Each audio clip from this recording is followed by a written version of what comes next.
Buenas tardes.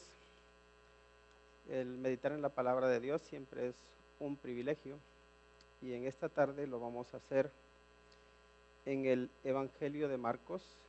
Vamos a meditar en el capítulo 14, los versículos 10 al 26. Y vamos a dar lectura a la palabra del Señor. Nos dice lo siguiente: Entonces Judas Iscariote, uno de los 12, fue a los principales sacerdotes para entregárselo. Ellos, al oírlo, se alegraron y prometieron darle dinero, y Judas buscaba oportunidad para entregarle. El primer día de la fiesta de los panes sin levadura, cuando sacrificaban el cordero de la Pascua, sus discípulos le dijeron: ¿Dónde quieres que vayamos a preparar para que comas la Pascua? Y envió 2 de sus discípulos y les dijo: Id a la ciudad, y os saldrá al encuentro un hombre que lleva un cántaro de agua. Seguidle, y donde entrare, decid al señor de la casa: el maestro dice, ¿dónde está el aposento donde he de comer la Pascua con mis discípulos? Y él os mostrará un gran aposento alto ya dispuesto, preparad para nosotros allí. Fueron sus discípulos y entraron en la ciudad, y hallaron como les había dicho, y prepararon la Pascua. Y cuando llegó la noche, vino él con los 12. Y cuando se sentaron a la mesa, mientras comían, dijo Jesús: de cierto os digo que uno de vosotros que come conmigo me va a entregar. Entonces ellos comenzaron a entristecerse y a decirle uno por uno: ¿seré yo? Y el otro: ¿seré yo? Él, respondiendo, les dijo: es uno de los 12, el que moja conmigo en el plato. A la verdad, el Hijo del Hombre va, según está escrito de él. Mas, ay de aquel hombre por quien el Hijo del Hombre es entregado. Bueno le fuera a ese hombre no haber nacido. Y mientras comían, Jesús tomó pan y bendijo, y lo partió y les dio diciendo: tomad, esto es mi cuerpo. Y tomando la copa, y habiendo dado gracias, les dio, y bebieron de ella todos. Y les dijo: esto es mi sangre del nuevo pacto, que por muchos es derramada. De cierto os digo que no beberé más del fruto de la vid hasta aquel día en que lo beba nuevo en el reino de Dios. Cuando hubieron cantado el himno, salieron al monte de los olivos. Vamos a pedirle al Señor que nos guíe y que esta meditación sea de bendición para todos. Oremos. Nuestro buen Dios, nos presentamos ante tu presencia llenos de gratitud, porque podemos meditar en tu preciosa palabra. Y Señor, te rogamos porque tú abras nuestro entendimiento, que nos des discernimiento para que seamos capaces de examinarlo todo y retener lo bueno. Padre, por favor, te pedimos que tú te manifiestes de forma poderosa en cada uno de nosotros, que tú nos llenes de tu paz, de tu fortaleza, de tu sabiduría, de tu amor y de tu gozo. Y también, Señor, aprovechamos para rogarte por tanta gente que está sufriendo, para que tú, oh Dios, les llenes de tu consuelo. Y también, Padre, te pedimos porque tú traigas sanidad y salvación sobre nuestra tierra. Te lo pedimos en el nombre que es sobre todo nombre, el nombre de Cristo Jesús. Amén. Pues muy bien, como ya saben, estamos meditando aquí en el Evangelio de Marcos y ya lo hemos venido haciendo por varias semanas. Estamos meditando en ese último viaje que el Señor Jesucristo hace para Jerusalén.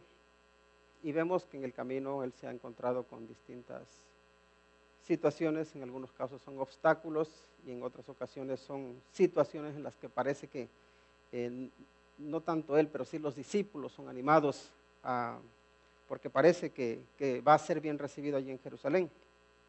En este caso nos encontramos con que Marcos nos narra algo muy peculiar, y es el hecho de que uno de los 12 discípulos va a entregar al Señor Jesucristo. Pero ese no es el punto central de este pasaje. El punto central es la institución de un nuevo pacto. Y de hecho todos los cristianos en todo el mundo, de una forma o de otra, celebramos lo que se llama la última cena, o la Cena del Señor. Y en este caso el título de la predicación de la meditación que voy a estar compartiendo esta tarde, el título es Cenando con el Redentor. Cenando con el Redentor, porque en realidad aquí vemos a los discípulos que están cenando, ni más ni menos con aquel que era el único capaz de redimir a su pueblo, que es capaz de redimir a nuestro pueblo, que es capaz de redimir a la humanidad de la muerte eterna y darle salvación eterna. Y en primer lugar quiero destacar el hecho de que Marcos, recordemos que enfatiza o muestra de una forma más clara la actitud que el Señor Jesucristo mostró mientras estuvo aquí en la tierra. Y la actitud es la de un siervo, alguien que viene aquí a servir. Y él sirve, dedica su vida al servicio hasta el punto de entregar su propia vida para morir. Y ese versículo clave de Marcos que nos dice que el Hijo del Hombre no vino para ser servido, sino que vino para servir y para dar su vida en rescate por muchos. Ahí está, podemos decir el centro o el título de nuestra meditación, el Redentor. Vino a rescatar, que esa es la implicación de la palabra Redentor. Alguien que rescata, alguien que redime. Y curiosamente, el Señor Jesús instruyó a sus discípulos diciéndoles que no se puede tener dos señores, porque o vas a amar a uno y menospreciar al otro, o amar a uno y aborrecer o menospreciar al otro. Entonces, no puedes ser leal a dos señores. Y en este caso nos presenta a uno de los discípulos, a Judas, que fue escogido por el mismo Señor Jesús, que vio de primera mano los milagros que el Señor Jesucristo hizo, que vio el amor de Cristo en persona, que experimentó el amor de Cristo, esa compasión, esa bondad, que vio su poder, que vio al Señor Jesucristo cuando calmaba la tempestad, que vio al Señor Jesucristo resucitar a Lázaro. Aquí tenemos a un hombre que presenció al Señor Jesucristo hacer lo que ningún hombre puede hacer. Y podemos decir que si alguien tenía razones para entregar su vida al Señor Jesús, para confiar en Él, para reconocerle como su Señor y para entregarle su propia vida, es Judas. Pero tenemos en los versículos 10 y 11 que dice, entonces Judas Iscariote, uno de los 12, fue a los principales sacerdotes para entregárselo. Dice, ellos al oírlo se alegraron y prometieron darle dinero. Dice, y Judas buscaba oportunidad para entregarle. Veamos lo que está sucediendo aquí. El Señor Jesucristo muestra en todos los capítulos de Marcos que Él vino para servir a Dios, y en su servicio a Dios sirve a la humanidad. Llama a los discípulos para que sean siervos de Dios. Nos llama a ti y a mí para que seamos siervos de Dios.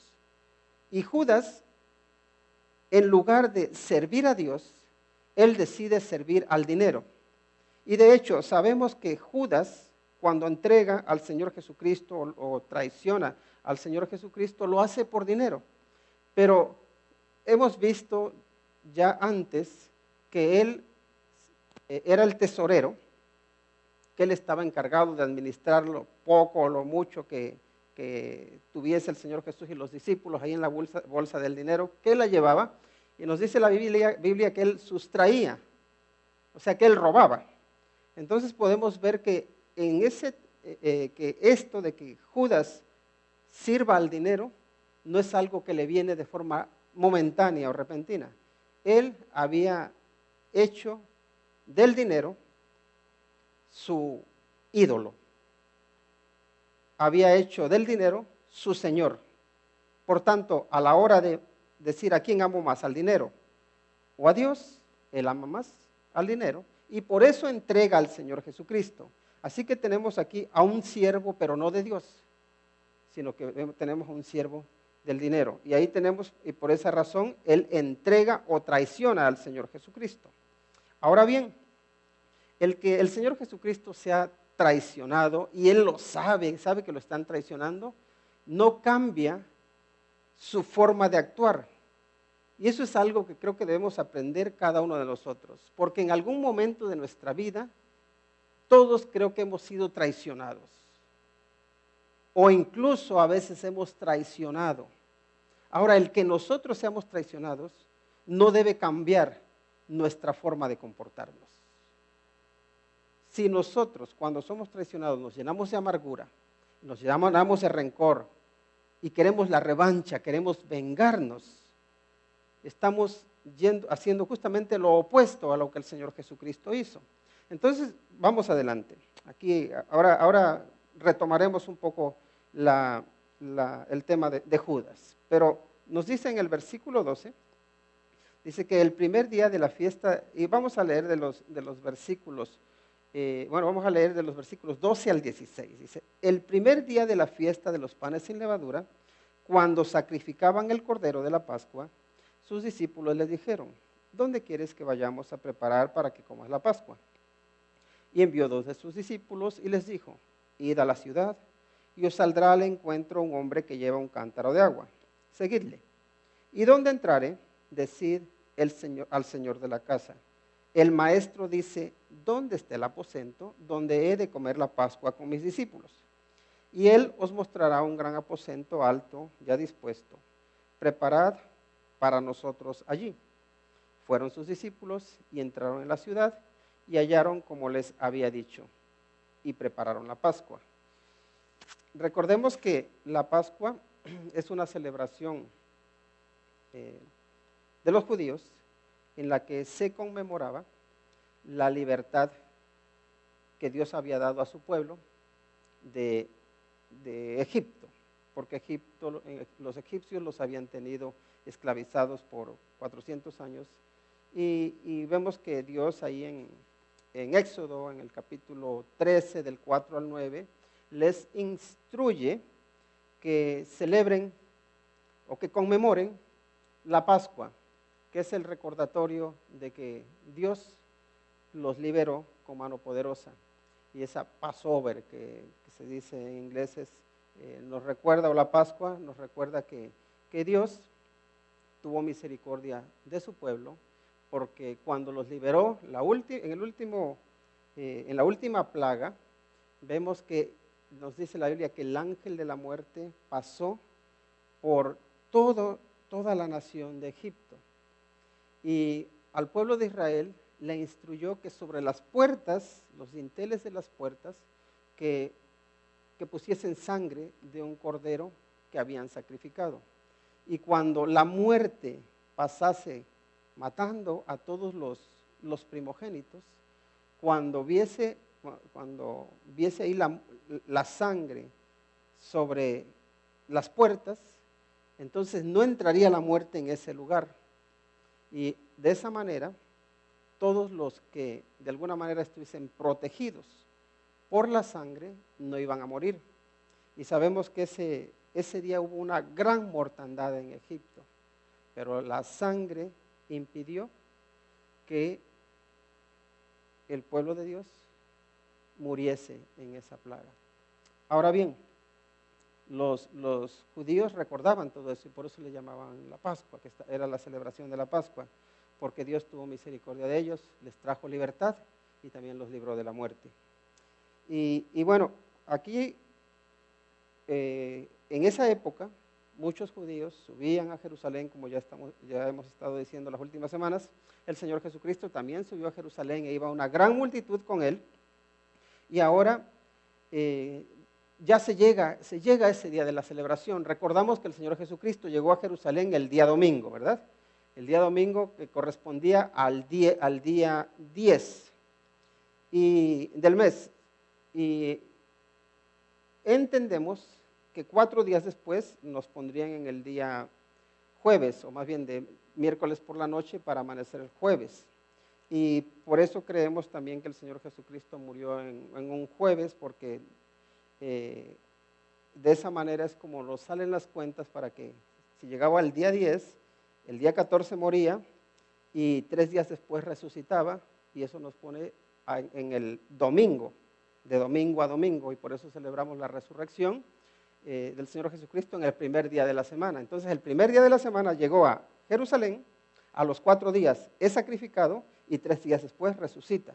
Y entonces llegamos, o eso nos pone en el primer día de la semana, y por eso celebramos la resurrección del Señor Jesucristo el primer día de la semana. Pero bueno, eso ya lo veremos con más detenimiento en otra ocasión. Aquí el Señor, los discípulos saben la importancia que tiene el celebrar la Pascua, así que le preguntan al Señor Jesucristo que dónde quiere que preparen. Y vemos que el Señor Jesús manda a dos discípulos para que vayan y que preparen. Nos dice el versículo 13, y envió 2 de sus discípulos y les dijo, id a la ciudad y os saldrá al encuentro un hombre que lleva un cántaro de agua. Seguidle y donde entrare, decida al señor de la casa, el maestro dice, ¿dónde está el aposento donde he de comer la Pascua con mis discípulos? Aquí, si hay algo que podemos destacar es esto. Los discípulos están dispuestos a preparar, están dispuestos a servir. En este caso, servir para preparar una cena que es muy especial, que es muy importante. Pero también necesitan un lugar. Y hay un hombre que tiene, por lo visto, unas propiedades y pone un aposento, que se llama el aposento alto, lo pone a disposición del Señor Jesucristo. Entonces ahí vemos a un hombre que es propietario de un bien inmueble y pone su bien al servicio del Señor Jesús. Pero también vemos a un hombre que llevaba un cántaro. Ese hombre es el que guía a los discípulos hacia el lugar donde se tenía que celebrar la Pascua. Lo que vemos aquí, o lo que se destaca aquí, es el servicio. Ya sean discípulos, ya sean sirvientes, ya sean dueños, todos están colaborando, todos están sirviendo al Señor Jesucristo. Y si hay una lección que podemos sacar aquí para nosotros es esta, que cada uno de nosotros, desde su posición, con más o con menos, todos podemos servir al Señor Jesús, todos podemos servir a Dios, porque lo que el Señor quiere de nosotros es actitud de siervos, y eso es lo que nos encontramos en estos versículos, además de ver que el Señor Jesucristo tiene un atributo que muestra que es divino, que es Dios, y es el hecho de que Él sabe lo que va a acontecer en el futuro. O sea que Él es omnisciente. Así que eso es algo que podemos destacar en estos versículos. Así que hay un hombre que se llama Judas que prefiere servir al dinero y traiciona al Señor Jesús. Pero ¿saben qué? No nos quedemos con la traición de Judas. Pensemos también en la fidelidad de los otros. En otras palabras, es posible ser fieles a Dios, aunque haya personas que sean infieles. No tomemos el ejemplo de la infidelidad, sino que tomemos el ejemplo de la fidelidad. Avanzamos y ahora vamos a leer de los versículos 17 al 20. Y si pudiera ponerle un título a estos versículos sería sentados a la mesa con un traidor. Nos dice el versículo 17. Y cuando llegó la noche, vino él con los 12. Y cuando se sentaron a la mesa, mientras comían, dijo Jesús, de cierto os digo que uno de vosotros que come conmigo me va a entregar. Entonces ellos comenzaron a entristecerse y a decirle uno por uno, ¿seré yo? Y el otro, ¿seré yo? Él, respondiendo, les dijo, es uno de los 12, el que moja conmigo en el plato.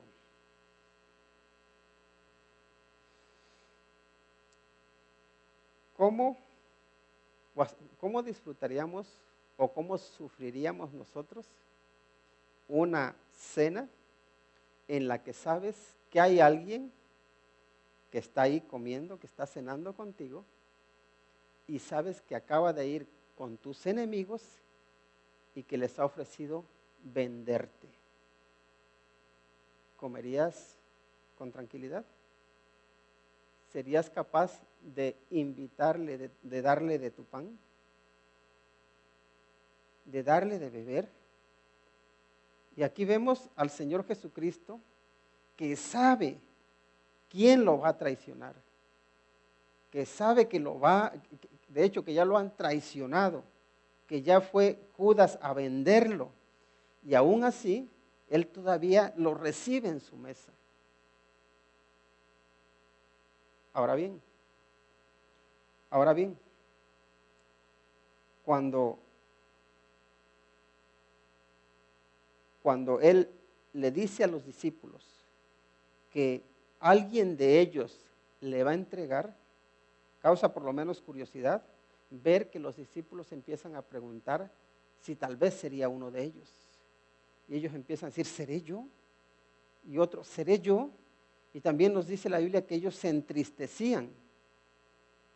Y yo me pregunto, ¿por qué los discípulos preguntan si tal vez sería uno de ellos, si serían ellos mismos? Puede ser que porque ellos no se sentían tan seguros de que en un momento determinado pudiesen fallarle al Señor, que pudiesen traicionarle. Y creo que hasta cierto punto eso pasaba con ellos. Ellos, como seres humanos, tenían debilidades. Y sabemos que una de las debilidades que tenían era su afán de grandeza. Porque entre ellos mismos competían a ver quién iba a ser el mayor. Pero también el no sentirse seguro uno de sí mismo puede ser de ayuda o puede ser de atraso. Puede ser de ayuda cuando reconocemos que nuestra seguridad, que nuestra fidelidad no depende de mis fuerzas. Cuando uno se atreve a dudar de sí mismo, eso nos ayuda a buscar siempre la ayuda de Dios, a buscar la dependencia de Dios. Ahora, cuando nos creemos autosuficientes, cuando nos creemos que nosotros podemos, que nosotros somos mejores que los demás, que somos más fieles, es entonces cuando tenemos el peligro de caer.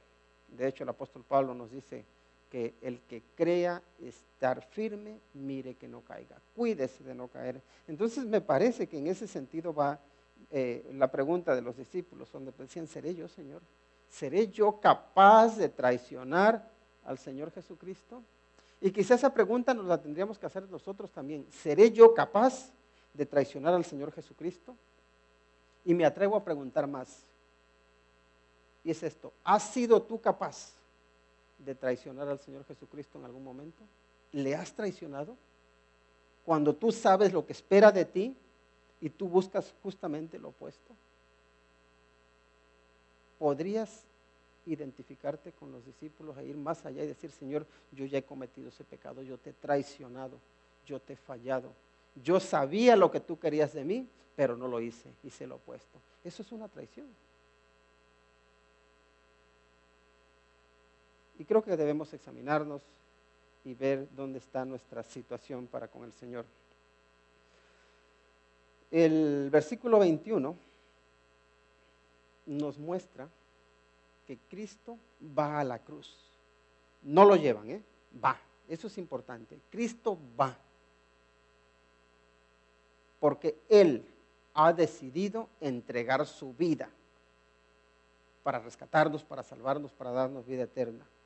Y también aquí creo que nos muestra de que Él no es una víctima de la situación. Él, incluso entregando su vida, sigue siendo soberano, sigue siendo rey, sigue estando en control. Lo digo porque mucha gente a veces dice, no, uno no puede ser bueno en esta vida, porque miren, vino uno que fue bueno, el Señor Jesucristo, y quisieron que con él, lo mataron.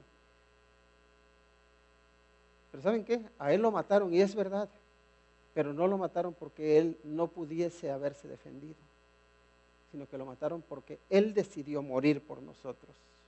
Ahora, el hecho de que el Señor Jesucristo haya decidido morir por nosotros no exime, en este caso, a Judas de su culpa. ¿Por qué? Porque ahí hay un equilibrio entre, podemos decir, propósitos divinos y responsabilidad humana. Algunos argumentan, no, es que Judas no podía haber hecho otra cosa aparte de traicionar al Señor Jesucristo, que él lo tenía que traicionar. Entonces no es culpable, dicen algunos. Pero ¿saben qué? Aquí el Señor Jesucristo nos deja claro de que sí hay culpabilidad en él. Y leamos lo que nos dice el versículo 21. Dice, a la verdad, el Hijo del Hombre va, según está escrito de él. Mas, ay de aquel hombre por quien el Hijo del Hombre es entregado, dice. Bueno le fuera a ese hombre no haber nacido. Aquí no está diciendo el Señor Jesucristo, ay, pobrecito de Judas, me traicionó. Jesús lo amaba, sí. Jesús quería rescatarlo, quería salvarlo, sí. Pero también vemos que Judas decidió traicionarle. Judas decidió servir antes al dinero. Judas decidió no someterse al señorío de Cristo. Y por consecuencia, él, pues luego vemos que sufre las consecuencias, valga la redundancia. Otro aspecto que creo que debemos enfatizar, y aquí vamos a ver en los versículos 22 al 24, nos dice, y mientras comían, Jesús tomó pan y bendijo y lo partió y les dijo diciendo, tomad, esto es mi cuerpo, y tomando la copa y habiendo dado gracias, les dio y bebieron de ella todos, dice. Y les dijo, esto es mi sangre del nuevo pacto, que por muchos es derramada. De cierto os digo que no beberé más del fruto de la vid hasta aquel día en que lo beba nuevo en el reino de Dios. De los versículos 22 al 24, podemos decir que los discípulos, y no solo los discípulos de ese momento, sino que los discípulos de todas las edades, tenemos el privilegio de participar de lo que se llama un nuevo pacto. Por eso quizá a estos 3 versículos podríamos ponerle como título, partícipes de un nuevo pacto por la sangre de Cristo. Y todo aquel que decide ser discípulo del Señor Jesús, que decide seguir a Cristo Jesús, puede participar de él. Porque el Señor Jesucristo entregó su vida, derramó su sangre para que cualquiera que cree en él pueda participar, pueda ser partícipe de este nuevo pacto. Ahora, ¿qué es lo que está sucediendo aquí? Quiero un poco retomar lo que les explicaba hace unos momentos, que esta celebración es una celebración judía que tiene sus orígenes en el Éxodo, pero hay un en el Seder, que todavía lo siguen celebrando muchos judíos, que significa orden, es decir, el orden en el que se celebraba la Pascua, estaba regido por 4 copas. Y esas 4 copas tenían un significado, tenían un sentido. Y la base para el significado o el sentido de esas copas lo encontramos en podemos decir, las 4 expresiones de liberación que Dios promete a Israel en Éxodo capítulo 6, versículos del 6 al 7. Y se los voy a leer para que veamos lo que nos dice. Éxodo capítulo 6, versículos 6 al 7. Nos dice Esperen un segundito. Nos dice lo siguiente. Éxodo capítulo 6, versículos 6 y 7. Dice, por tanto, dirás a los hijos de Israel, yo soy Jehová, dice. Y yo, dice, fíjense, os sacaré de debajo de las tareas pesadas de Egipto. Segundo, dice, y os libraré de su servidumbre. Tercero, dice, y os redimiré con brazo extendido y con juicios grandes. Versículo 7 dice, y os tomaré por mi pueblo y seré vuestro Dios. Entonces, aquí vemos en esas 4 copas que se utilizaban a la hora de celebrar la Pascua. La primera copa era la copa de la, le llaman como la copa de la bendición, en la que Dios promete que Él los va a sacar de la esclavitud. La segunda copa se conoce como la copa de la liberación, donde Él dice, yo los voy a librar. Y en esa, y luego la tercera copa era la copa de la redención. Y la última copa, que es la copa de donde dice, yo os tomaré por mi pueblo, esa es la copa en la que le llaman la copa del Alel o la copa de la celebración, donde ya celebran la libertad, donde ya celebran por la eternidad o alaban al Señor por la eternidad porque Él los toma como su pueblo. Entonces, conforme avanzaba esta cena, la cena iniciaba con la primera copa, que era la copa de la bendición, y ahí ya empezaban a celebrar la Pascua. Después, en la copa de la liberación, normalmente los mayores explicaban a los menores lo que había sucedido, cómo Dios los había liberado y con un brazo poderoso de ahí de Egipto. Y luego también en la copa de la redención lo que hacía es que se partía el pan, y después de que se partía el pan y también se comían unas hierbas amargas, inmediatamente se bebía de la copa. Y esa era la tercera copa, la copa de la redención. Después de esa copa, entre la tercera copa y la cuarta copa, se cantaban unos salmos, que es lo que se conoce como el Alel. Y de hecho aquí vemos que, aquí vemos que el Señor Jesucristo nos dice en Marcos que dice que después que entonaron el himno o que cantaron el himno, que se fueron hacia el Monte de los Olivos. Ahora, hay algo que es interesante destacar aquí. La copa que el Señor Jesucristo está utilizando para instaurar ese nuevo pacto es la tercera copa, que es la copa de la redención. Porque Él, con su sangre, está comprando, está pagando el precio que la humanidad debe, porque la humanidad está endeudada, el precio del pecado que cada ser humano tiene. Ahora, ese pago, podemos decir, que se hace efectivo en cada ser humano cuando decide aceptar al Señor Jesucristo por la fe y decirle, Señor, sí, yo reconozco que yo soy un pecador y necesito que alguien me rescate, porque yo, aunque me esfuerce, aunque no quiera pecar, me encuentro, incluso en contra de mi voluntad, que cometo pecado. Soy esclavo del pecado y necesito que alguien me redima, que alguien me rescate.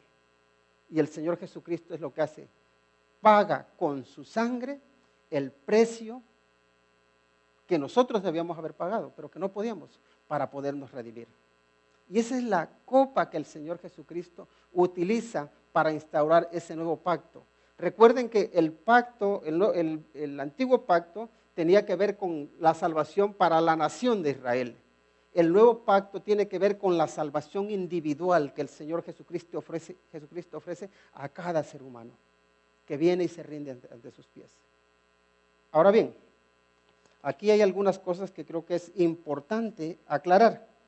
Y la primera es esta. Sabemos que las iglesias le dan distinto significado al pan y al vino. En algunos casos hay quienes dicen que cuando uno come del pan y bebe o bien vino o jugo de uva, dicen que literalmente se están comiendo el cuerpo del Señor Jesucristo y que se están bebiendo la sangre del Señor Jesucristo. Y enseñan que hay un proceso de transubstanciación, es decir, que el pan y el vino se convierten de forma literal en la sangre del Señor Jesús, sangre y cuerpo del Señor Jesucristo. Por tanto, dicen que uno está comiendo al Señor Jesús. Luego están, por otro lado, quienes creen que el pan y el vino son símbolos que representan la sangre y el cuerpo del Señor Jesucristo.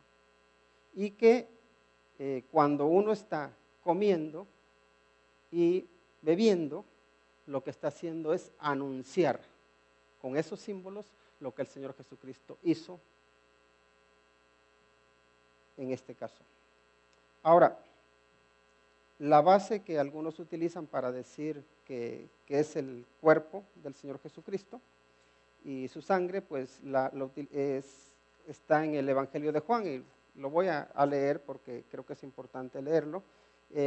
Normalmente citan Juan capítulo 6, versículos del 52 al 58, donde el Señor Jesucristo, recuerdan que Él alimentó a 5,000 personas, y después de haber alimentado a 5,000 personas, viene mucha gente detrás de Él, y Él les dice: ustedes me buscan porque quieren nada más que los alimente. Y les dice: busquen el pan que es para vida eterna, busquen ese pan que alimenta para siempre. Así que ellos, y luego más adelante dice: es que en realidad me tienen que buscar a mí porque yo soy ese pan que descendió del cielo, ¿no? Y algunos se ofenden porque ellos entienden como que el Señor Jesucristo les está diciendo que se lo tienen que comer a Él. Y miren, les leo lo que dice. Dice: entonces los judíos contendían entre sí diciendo: ¿cómo puede éste darnos a comer su carne? Jesús les dijo: de cierto os digo, si no coméis la carne del Hijo del Hombre y bebéis su sangre, no tenéis vida en vosotros. El que come mi carne y bebe mi sangre tiene vida eterna, y yo le resucitaré en el día postrero. Porque mi carne es verdadera comida y mi sangre es verdadera bebida. El que come mi carne y bebe mi sangre, en mí permanece y yo en él. Como me envió el Padre viviente y yo vivo por el Padre, asimismo el que me come, él también vivirá por mí. Este es el pan que descendió del cielo, no como vuestros padres comieron el maná y murieron. El que come de este pan, dice, vivirá eternamente. Aquí, si entendemos estos versículos de forma literal, diríamos que sí, que es necesario comernos al Señor Jesucristo y bebernos su sangre.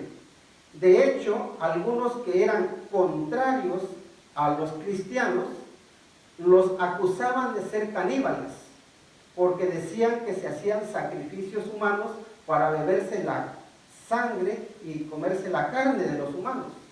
Esa era una de las acusaciones que hacían los paganos en contra de los cristianos. Pero la pregunta es esta: ¿realmente el Señor Jesucristo está diciendo que uno debe comerse su carne y su sangre, o está hablando en sentido espiritual? Y si queremos ponerlo de otra manera, está hablando en sentido figurado. Ahora miren lo que nos dice el versículo 63, de ahí mismo de Juan. Dice: el espíritu, dice, es el que da vida. La carne para nada aprovecha.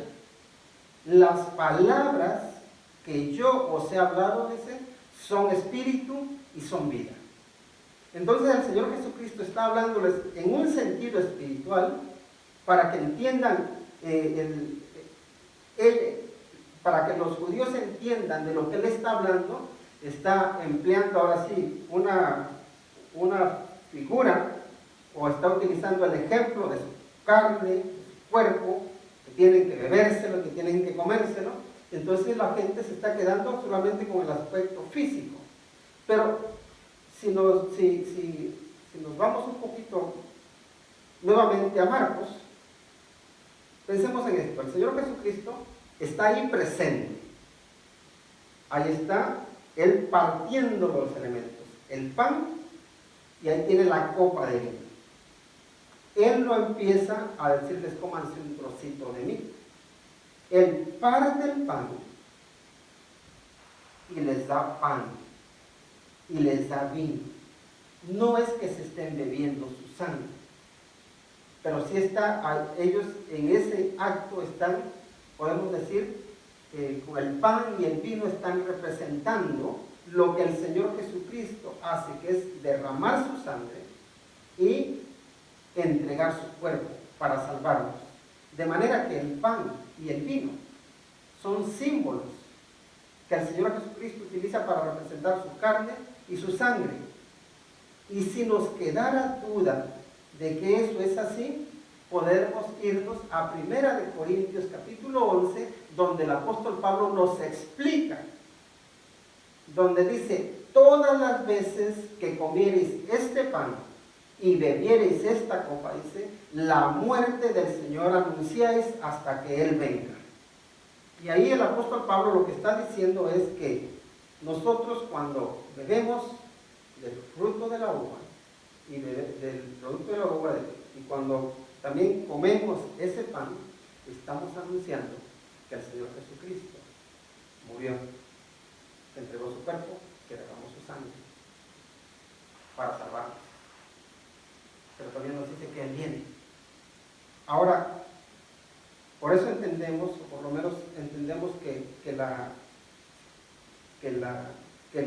pan y el vino no es que se conviertan en la sangre y el cuerpo del Señor cuando oramos. Entendemos que representan el cuerpo y la sangre del Señor. Ahora bien, ¿cómo se recibe al Señor Jesucristo? ¿Por qué es importante recibirle? Al Señor Jesucristo se le recibe por la fe, se le recibe espiritualmente. Por eso dice que a todos los que reciben, le reciben, a todos los que creen en su nombre, dice, les da potestad de ser hechos hijos de Dios. Y cuando Cristo viene a nuestra vida, Él ya no se va. Otra de las dificultades que encuentro es esta: si uno recibiera al Señor Jesucristo cuando come el pan y bebe del jugo, del vino, entonces, ¿qué pasa? Es que cada vez que participemos, ¿lo estamos recibiendo? Es que Él se ha ido de nosotros en el proceso. No, no es eso. Una vez que Cristo viene a nuestra vida, Él ya se queda ahí. Vive en nosotros para siempre. Ahora bien, hay algo que quiero destacar aquí, además de la copa, de la tercera copa que el Señor Jesucristo utiliza para instaurar lo que es la última cena del Señor, la celebración de ese nuevo pacto. Y es esto, que nos dice que, dice en el versículo 25, dice: de cierto os digo que no beberé más del fruto de la vid hasta aquel día en que lo beba nuevo en el reino de Dios. El Señor Jesús no bebe la cuarta copa. Él se va antes, porque nos dice el versículo 26, dice: cuando hubieron cantado el himno, salieron al monte de los olivos. Y recuerden que está ese himno que cantaron entre la tercera y la cuarta copa, pero el Señor Jesucristo ya no se queda para tomar más. Parece que les está diciendo en el versículo 25: la cuarta copa no la voy a beber ahora, la voy a beber ¿cuándo? Cuando la beba, hasta aquel día, dice, en que lo beba nuevo en el reino de Dios. La cuarta copa representa, nos recuerda ese momento en que Dios nos toma como pueblo suyo, que nos toma para que estemos con Él para siempre. Recuerden que el Señor Jesucristo en Juan capítulo 14 nos dice que no se turbe nuestro corazón y que no tenga miedo. Si creemos en Dios, dice que creamos también en Él. Dice, en la casa de mi Padre muchas moradas hay. Si no fuera así, dice, yo os lo habría dicho. Dice, pero me voy y vendré otra vez. Dice, y si me fuere y os prepararé el lugar, vendré y os tomaré conmigo, dice, para que donde yo esté, vosotros también estéis conmigo. Donde podamos celebrar lo que se conoce como las bodas de Cordero. Donde podamos celebrar cuando el Señor Jesucristo nos toma para que estemos con Él para la eternidad. Y es cuando se bebe la cuarta copa. Nosotros, todas las veces que comemos el pan y bebemos de la copa, dice, la muerte del Señor anunciamos hasta que venga. Fíjense cómo el Señor Jesucristo nos da seguridad. Anunciamos la muerte. Dice, cuando comemos hoy, en el presente, estamos recordando lo que el Señor Jesucristo hizo ya por nosotros en el pasado, para asegurarnos un futuro cuando Él venga. Él viene por nosotros. Vivamos confiados en el hecho de que la obra de Cristo está hecha, de que las promesas de Cristo no fallan, y que si Él dijo que viene por nosotros, es porque viene por nosotros, para que podamos vivir confiados, aunque haya problemas, aunque haya dificultades, aunque haya luchas, aunque haya amenazas. En Cristo podemos confiar y descansar. Que el Señor nos bendiga. Vamos a orar. Te agradecemos, Señor, porque nos invitas a participar de tu mesa. Por favor, Señor, ayúdanos a hacerlo con un corazón de siervo, que te sirven, que te honran y que te glorifican. Pues te lo rogamos en el nombre de Cristo Jesús. Amén.